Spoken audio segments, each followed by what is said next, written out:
Good afternoon. It's actually quite difficult to speak after Mohit. Where's Mohit? Mohit, yeah.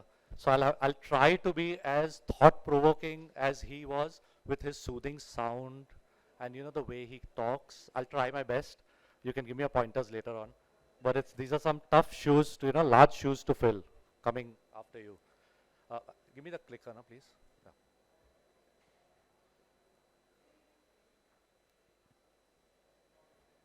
Right, so can we have the presentation on?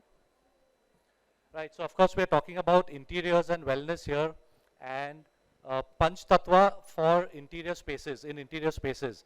Now, before we get into that in detail, I would like to actually introduce my panelist, once I get this thing going. Sorry, the other one, I've pressed all.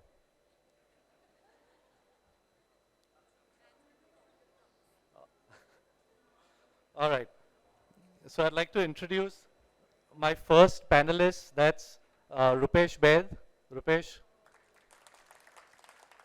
So just a quick intro, since Rajiv was kind enough to give my intro as well. So Rupesh is a principal interior architect. He has established himself as a principal interior architect of And Design Co., Mumbai and London. He is known for providing bespoke solutions that are matched to the unique needs of his clients. Rupesh's career spans globally. He generally blends Indian cultural heritage, Vastu, and global artistry in his designs. His boutique firm has earned international acclaim, including the German Design Award and the iconic awards Innovative Architecture. And his work philosophy revolves around intelligent resource use, out-of-the-box thinking, and professional execution. So please give it up for Rupesh.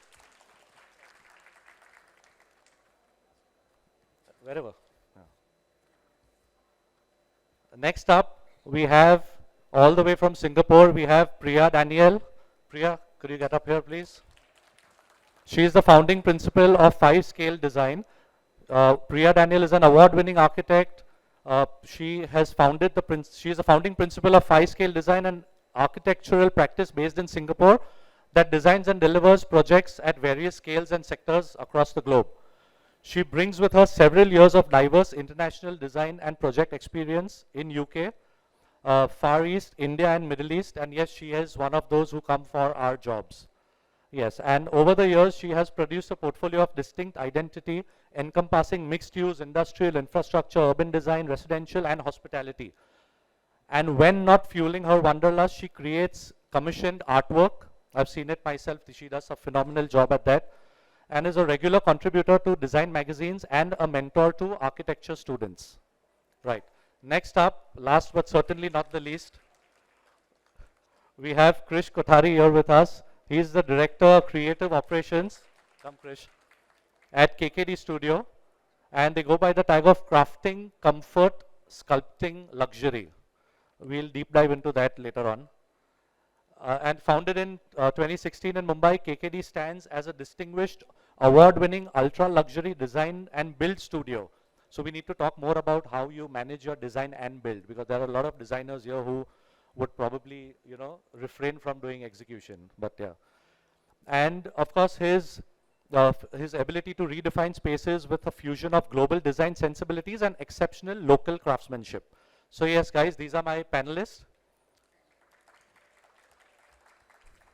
Now, as I said, we are not going to get very technical in terms of the Panch Tattvas and all. I know Rajiv is already feeling cringe that I'm not going to do that much. What we are going to do is, we are just going to throw light upon these Tattvas and what they mean to them as individual designers, and not necessarily it would be something to do with design per se. So we have, of course, we have air. These are the 5 tattvas that we are talking about. That's air, fire, water, earth, and space. Now I've made a few pointers. I'll have to. Rupesh is getting tensed already. No, not much. Right. So what we'll do is I'll probably throw a few questions at y'all regarding these tattvas. I'm sorry. I apologize. I've not given y'all enough time to prepare at all. So we basically started our discussions at 12 today. That's pretty good. So yes, so let's talk about air, for example.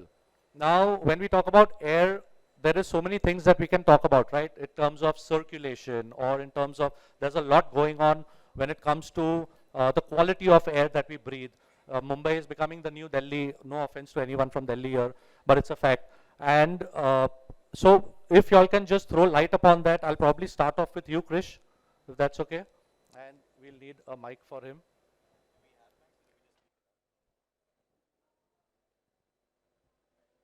No, we have mics here. बस क्या? iDAC का budget है. Hello. Sorry, I'll sit. Hello. Check. Oh, Check. okay, Okay, you can hear. Fine. So with regards to air, thanks, Carl. I think yes, as you rightly mentioned, it's very, very important to understand air quality. And yes, Bombay is actually becoming the new Delhi in a lot of ways.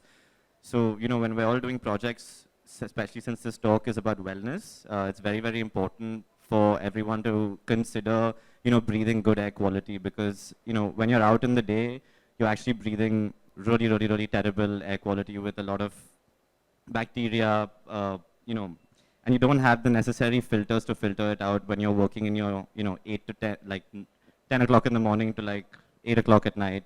So when you come home, it's very, very important to make sure that the air that you're cycling through your lungs, especially when you're sleeping and spending 10 hours at home, is filtered and purified.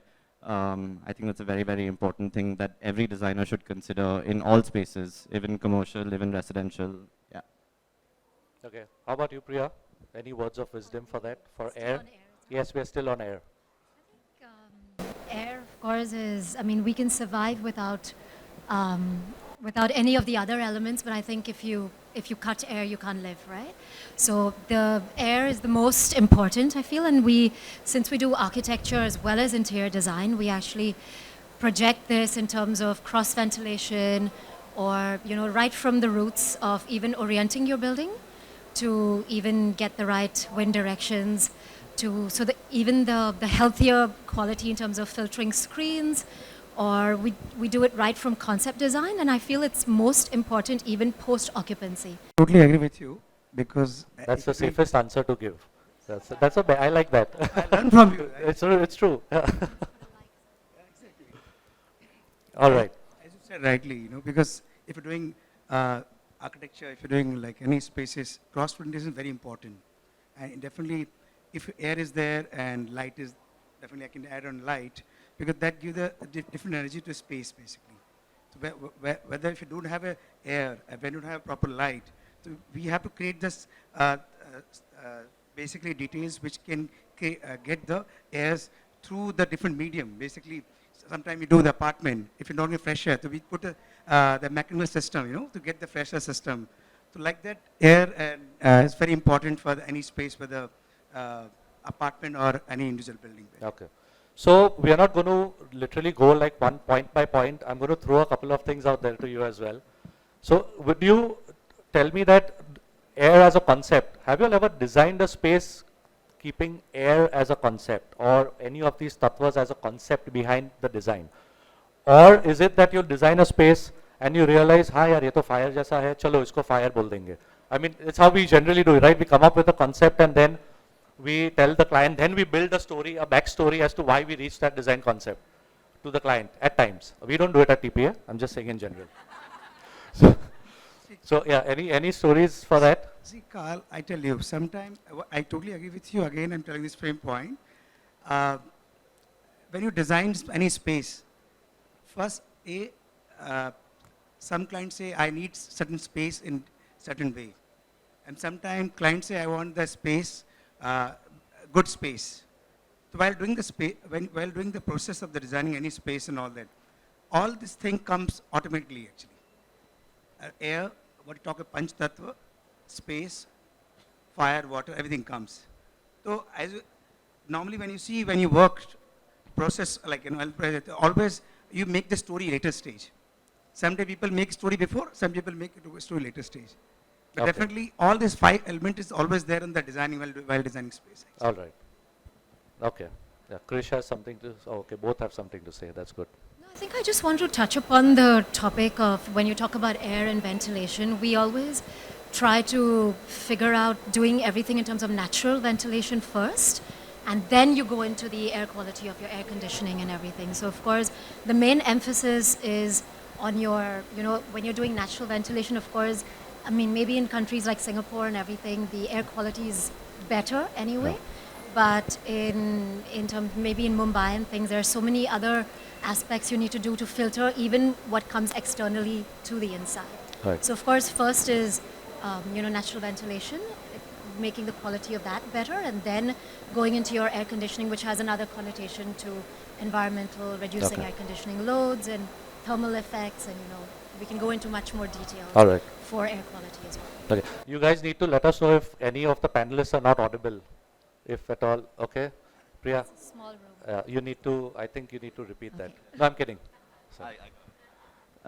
So, Carl, I think it's a very interesting thing what you said, because when we are designing spaces with clients, obviously, in terms of the entire process flow, we start with a client brief. That's, your basis for your layouts, your concept, your schematic, everything.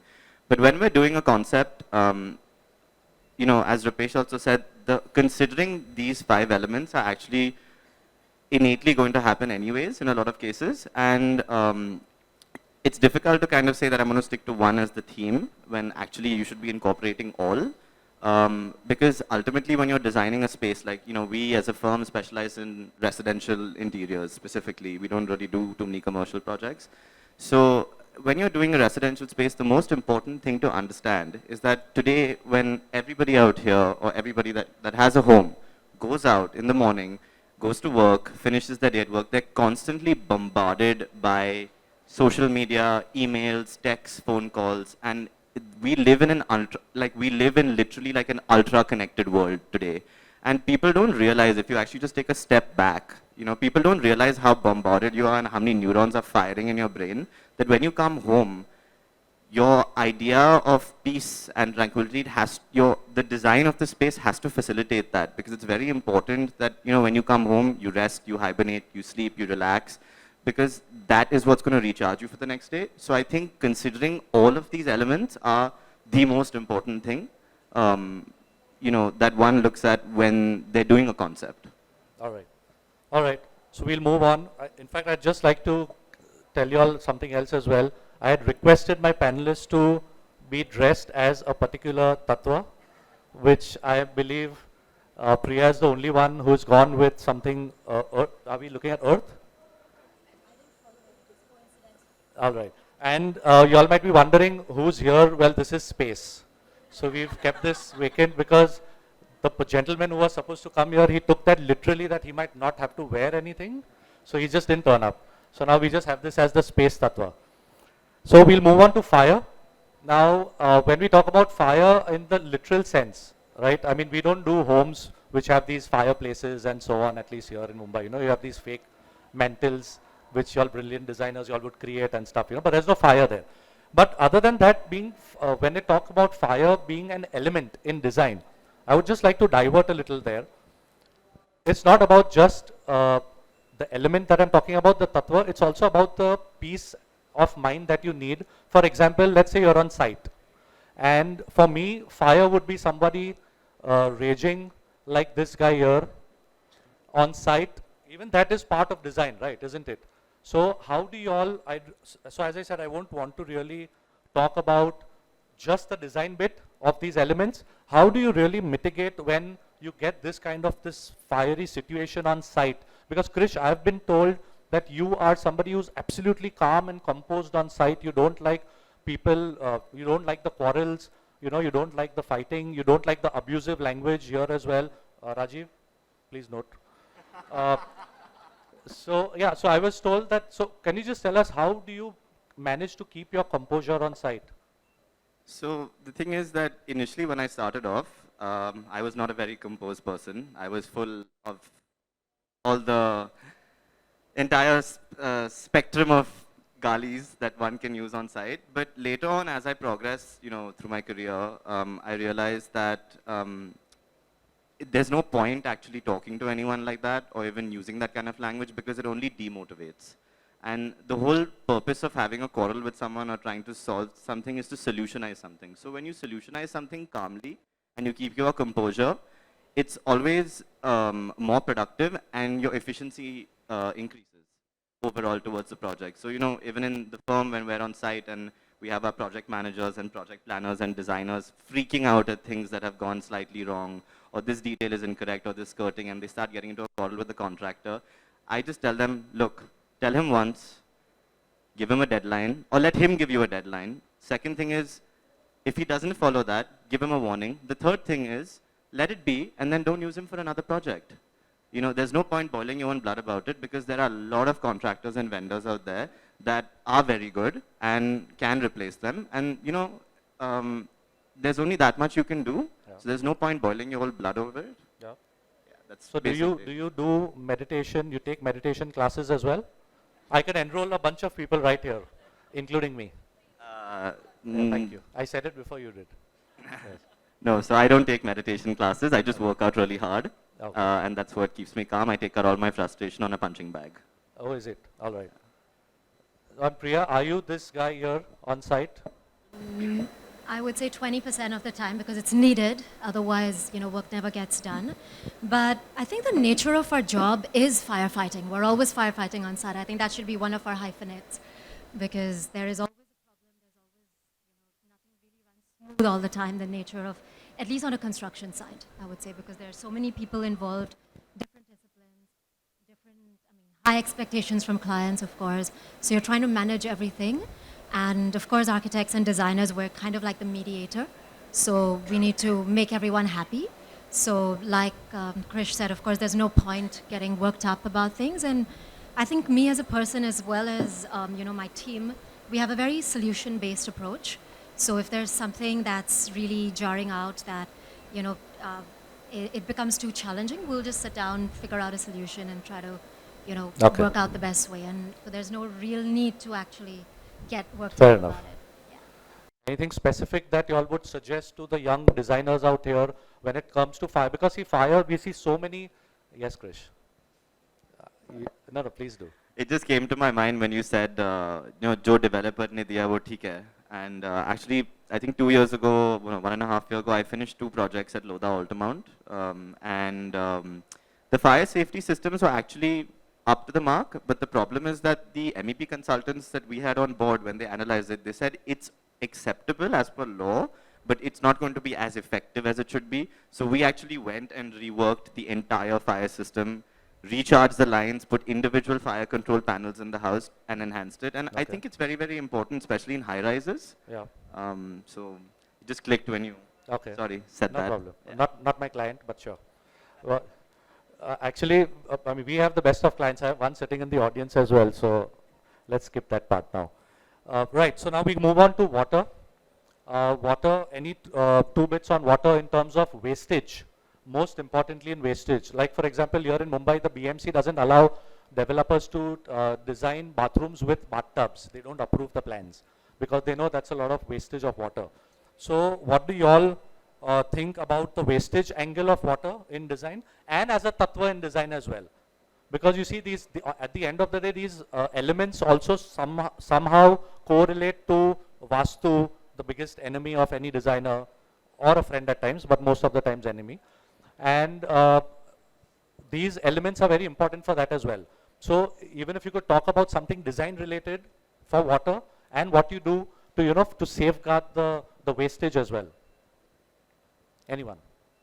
Okay, so water is a very emotive element, right? So of course we incorporate them, first coming to the design angle of it, we incorporate a lot of water because it's kinetic as well. It's, you hear it, like it's got sound, it's got, you know, movement.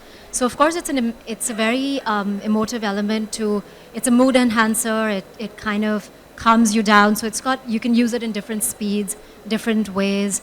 So we have incorporated like maybe a water feature or probably like streams through our resort. To Mother Earth in your designs, how do you do that? How do you mitigate that? Definitely, because I do a lot of houses outside Mumbai. That's a main important point, because when you're designing, first thing, any space for you design, as you said rightly, we do as per Vastu.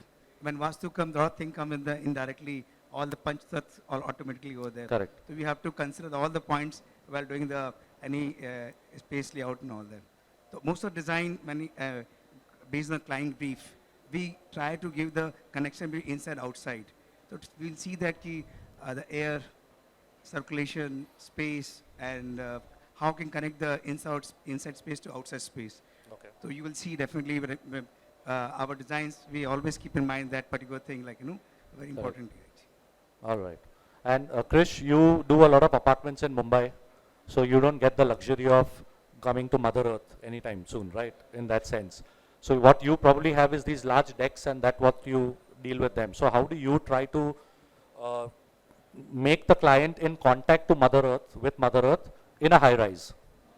So I think in high-rise apartments in Mumbai, one of the most, or high-rise apartments anywhere in India actually, especially with very large decks, I think one of the most important things is when you open up your windows and you have your deck and then you have your interior spaces. So say you have a space between your living and your deck. It's very important that when the windows open up, the outside comes inside and the inside goes outside, because it feels like one cohesive space. So one of the details, I mean, this is just a very small technical detail that we do. Our window systems that we use concealed flush tracks under the flooring layer. So there's no step up, there's no gap, and there's no tripping hazard between the indoor and the outdoor, obviously with a concealed drainage system, because that's a major concern. So it's very important to bring the outside in. And another thing is we use a lot of plants indoors at the same time in the apartments that we do. So, and a lot of the clients these days, they like to feel a sense of the outside and inside balanced as well. Even earthy tones, neutral color palettes, very, very important, with green accents. Nature is trending, I would say, right now, but design has to be timeless. So that's important. I thought you are trending anyways. Right, so we move on to space lastly, and I don't know why it's a little weird, but this symbol that my team found out for me for space, it actually reminded me of this. So I thought I'll just put it in there for fun. And I'll let one of you all talk about this ingenious design that we have in our Indian households, the Kachwa Chap. I'm not promoting any brand here, just a random slide in between. But yes, talking about space, we talk about a lot of these negative spaces, positive spaces that come in, right, when we design. Even today as architects, when we do a lot of developer work, there are these, in terms of that FSI consumption, that whole game is about the FSI and the area. We tend to, as much as we try not to, there is inevitable space which is like a negative space, which we then try to use it as a positive space. Let's say there's a niche that gets created because of the column positioning and this and that. And then we sort of say it's a niche for a storage unit, right? So when we talk about space, like when you visit a site, Rupesh, for example, when you see a volume and you see these positive and negative spaces, how do you deal with that? How do you sort of consider the volume in terms of your planning to begin with? Height, ceiling heights, low height ceilings, large ceilings. How do you deal with these challenges? So it all depends on space. Sometimes we get a very smaller size property where we have to design multiple requirement. So then definitely if you have small spaces there in terms of size wise, length and width, so you have to go up basically. So you have to increase the height and increase the openness on the spaces, whatever possible way, and create the more space. And sometimes we have a bigger space, then definitely where we can, this space is what you're talking about, we have to merge with the interiors and create the proportion in terms of space basically. Okay. Priya, in Singapore, are you blessed with large volumes? Depends. Of course, depends on the type of project. Sometimes we have restaurants that we have to design in, 3-level shop houses with, they always want capacity of 200 people or more, right? So you want to maximum. So of course, we need to kind of balance out the brief and the client's expectations. But yeah, I think volume and space is so important because they do have behavioral impact as well. Like in terms of I wouldn't design a double height bedroom. I would think like at a bed, you need a little bit of lower ceiling to feel a little more cozy and comfortable at night, and probably, in areas where you have a living dining or something, they are nice to have much more openness and a feel of, friendliness and things like that. So of course, every space is designed according to the function and the use and, the aesthetic appeal and what emotion you want it to appeal to in the end. Yeah. Yes. Okay. The true challenge comes in when we get clients saying that 450 square feet mein 2 BHK bithana hai in a rehab building. So that is the trick there. Large spaces, theek hai, smaller spaces. And then people like Rajiv come to me and say 2 BHK 450 mein bithaya. I'm not doing the interiors for this. I'm like, theek hai, okay, all right. So now what we'll do is we'll just move to the last segment wherein I would want my panelists to come and just give a brief description of a couple of projects that they've done wherein they've managed to mitigate through these tattvas and how probably young architects here, designers here would also get an idea of how it can be done. So I guess the first project, yes, that's Krish, you're up. Thanks, Carl. This is a project that we did in Indiables, obviously for confidentiality reasons, I can't really say the client's name, but this is an Indiables Blue. And one of the things you see in the living room on to the image to your right is where the prime, since we were talking about space before, where the prime sitting areas are, we wanted to maximize the ceiling height in the project and keep the services such as the HVAC units and ducted units and fire lines and stuff like that in the negative spaces, which is the corridor on the left side. So your idea is to always maximize the volume, that's one. Two, to make it feel larger, if you notice, we've used black glass on the wall, one behind the column, which is next to the facade system, and one, well, 3 panels next to the Narbuk leather panels. So what we've tried to done is we've tried to bounce the natural light and let it refract around the space, so it seems a lot larger than it actually is. And then at the same time, what we've done with our color scheme is it's actually very muted. There are a few pops, so you see the Cipollino marble on the wall, which looks like art. It's actually marble. And then you have that metal table and, you know, of course, the Ruggiano and the custom-made furniture. So we try to keep the color schemes neutrals, so we can use something like light neutrals or dark neutrals. These interiors that you see, in my opinion, are dark neutrals. Again, it's all subjective, but with dark neutrals, we try to have certain accent pieces like the chandelier and things like that. But overall, in the scheme of things, when somebody comes home, they don't want to be hit with 50,000 neurons firing in your brain with different colors, which is why we keep the schemes neutral. And we try to create layers through change in materiality rather than change in color, which is something that I really enjoy doing when I design spaces. And this scheme, I think, is very earthy in terms of the colors. There are a few things in there, and as I mentioned before, we like to incorporate the greens in it. Yeah, that's right. So this is the same project, but the master bedroom. So if you see the color of the leather, the color of the floor, even the color of the fabric, it's all within the same color family. But you see that in the shelving unit behind the desk, the bronze PVD metal finish actually just stands out. It's still within the same color family. So we try to keep it as muted and soothing to the eyes with a few pops. And I would say that this is understated luxury, in my opinion. But yes, thank you.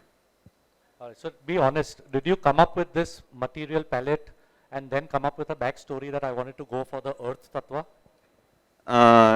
So I didn't think of the word earth tattva, obviously, but I did think of color neutral for the most part. 80-90% of the color scheme should be neutral, and that's what I base off all the projects, because there's a lot of stuff on Instagram and a lot of stuff on Pinterest where clients come to you and say, oh, the green wall is trending, or oh, a terracotta wall is trending. And I'm like, hey, wait a second, you have to look at it for 20 years of your life. So it has to be timeless. So I'll give you that freedom in accessories. You can put funky cushions and funky art pieces, but your base build has to be timeless, most importantly. Got it. Thank you.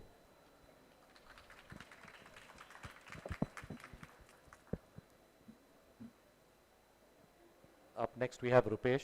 Very high resolution images, so you'll have to be patient. Yes. Yeah, Rupesh. You're up. So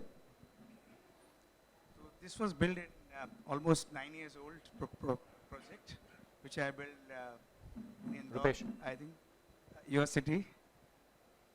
Here, if you see here, this young couple. So normally our projects are based on client personality. We normally believe that we should not our signature, which reflect our style. So every project is different. So here, we're trying to say that we see the overall thing, the space and air. So what you're trying to say that if you see overall space, the kind of based on the client personality, young couple. So we design the space based on their requirement. Okay. So we keep in mind the basic, again, that I totally agree with Krish. Design should be timeless, because when you go around the world and when you go outside the world, and when you come back home, you feel like, yes, this is my home, and my home the best home. So I also believe that detailing what you do at your place, it should be very calm and open, and which will give you peace. That's very important, actually. So are we looking at here, if one would want to put it from a Tatva point of view, because that's the topic here, would this be more to do with air, water, earth, everything in one? See, that's what, Carl, when you came to me about this presentation, and then you told Panch Tatva. Rather when Rajiv forced you. Rajiv forced me, exactly, which I was not ready for that, but by force I'm here. So basically, when I was going through the old, portfolio, then we thought this is the best project for this project, which has the Panch Tatva, which you can call, definitely you can see that there's air, earth, at least you have a space which can connect your Panch Tatva, basically. Perfect. So by default, we are using the Panch Tatva, basically. Correct. Some Few more this images. Is another space where, again, we talk about light, energy, which has a air thing. And this is the project, indoor project. This is another project which we did in South India. So where we use, again, energy, which has a fire, which has air. So it's kind of like we trying to use directly, indirectly, all of us, Panch Tattva in our project, basically. Yeah, there's a lot of natural light in all of these projects. That's the best part. Yeah. So this very small space was talking about, very narrow space. So we wanted to a lot of space, because next to both the property has a long, large apartment. Sure. So we given the more open space through the window and all that volume, which create the whole openness and space. So what I loved about the fact that the images that came to me, they were quite contrasting, right? So you see these ones, which is, again, as Krish would say, understated luxury. And then you have this. Yes. So this, I can call it fire. Fire. Which is basically, when you see the colors we use on the chairs and art, both the way. So both are different projects, and based on, again, as I mentioned to you, we work as client-based project. We normally don't try to go similar way what we done posting. Every project has own story, as normally all of us does. But normally we very, very carefully see that based on the requirement, personality, and space, we create the whole volume and drama, basically what you see here. I think there's, one more image. Yeah. So this is, again, this young couple, which I built like 5 years ago. Then, as I saw, young couple, we thought we wanted some more dramatic, actually. So again, you see here, fire, which has used with the object. And with the color of the sofas and all that, we see that, and everything more monochromatic. And we use the, again, stone, which has a natural character, which has a different feeling in the night time or daytime. Okay. We use that, actually. Great. Thank you. Thank you so much. Yes. Priya, you're up. I know I gave you a couple of images. Yes, you did. They were all, be careful, yes. They were all very nice. I had to pick a few, so these are there for you to explain. However, this one, if you could start with this one on the right, this was something very different. And if you could just tell us the backstory of that image there. So the backstory of the client is actually a civil engineer, so which is why, it's kind of using a lot of earth, cement, material, and a little bit of unfinished, because she enjoyed the process more than the actual final outcome. So this is what we came up with a very neutral palette, but still has a sense of character and a sense of interest to it. And of course, her personality was very zen as well, and then she just wanted, the job is very stressful, and when she comes back, she just wanted a place to to kick back. Yeah, so the whole house, I've just shown you a part of this here, but the whole house was in that kind of a mood. Now imagine this kitchen being an Indian kitchen. It's with all the vessels and everything out there. But anyways, it's nice. Yeah, no, it's all just hide everything once you're done. Yeah. Yes. How about this one? This one's a different project where it was a little more whimsical in nature. Like you see the legs are in the same direction and things like that of the table, of the mantle. But even the wallpaper that we chose, I think we wanted it to feel light and flight, I guess space and sky would be there. And then the greens came the greens and the browns were like earthy tones as well. All right. So it was more on that, yeah. So this is the same house where, again, the concept of red. So we weren't allowed to use red and black on the floors because of a Vastu concept. I'm not sure what it was. But so we thought that, okay, let's experiment on the walls. And we used a very muted red, not a very crazy red that would be overstimulating. So yeah, so it's more of a mix of, this was a little more maximalist design, which also reflected the personalities of, she's quite a well-known fashion designer actually. Yeah. This one got me really excited because it's architecture, right? So yes. So I guess it's both because it's blurring the boundaries again. So this is a project that we did in Bali. It was a beautiful site with, rice fields, surrounded by terrace fields and like the ocean close by. So we want to kind of bring the water element in. So in terms of experience as well as a look, and use a lot of the local workmanship because we used bamboo and the locals are very good with handling bamboo. And it was using a lot of earthy materials, tones, and even the tree columns and everything were kind of biophilic in nature. I think the previous slide, if you have, So it was a bit, this is a column that supports the roof. So the whole, the organic nature was kind of in response to the rice fields terracing and the waves. All right. Yeah. This is a structure, this is the internal. Yeah. This was another project, it's a shopping mall actually where I think the cross ventilation is pretty clear at the bottom. So it's a very porous, porous situation at the bottom which kind of drives people to, inviting into the building. Yeah. So of course we worked in terms of skylights and everything. This is a Burmese restaurant that we did in Singapore, which again is very, very cultural in, even we use prayer wheels, if you see at the left, it's kind of integrating the cultural, using them as partitions, using them as an experience. So people come in and kind of, it's part of the whole experience. They have to pray to get the food on time. No, that's very good anyway, the service is very good. But, elements in terms of the bamboo, the prayer wheels, the layering.